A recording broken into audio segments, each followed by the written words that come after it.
তোমরা কখনো তাদের মতো হয়ো না যাদের কাছে আল্লাহর পক্ষ থেকে সুস্পষ্ট নিদর্শন আসার পরেও তারা বিভিন্ন দলে উপদলে বিভক্ত হয়ে পড়েছে এবং নিজেদের মধ্যে নানা ধরনের মতানৈক্য সৃষ্টি করেছে।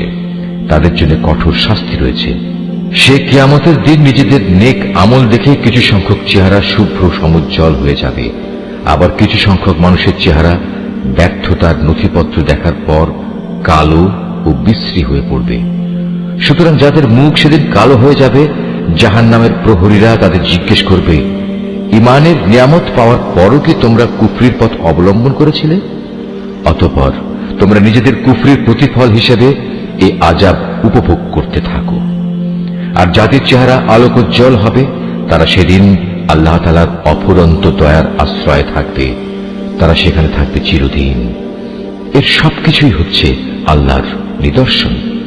যথাযথভাবে আমি সেগুলো তোমাকে পড়ে শোনাচ্ছি, কেননা আল্লাহ তাআলা তার আয়াতসমূহ গোপন রেখে এবং পরে সেজন্য শাস্তির বিধান করে সৃষ্টিকুলের উপর কোনো জুলুম করতে চান না।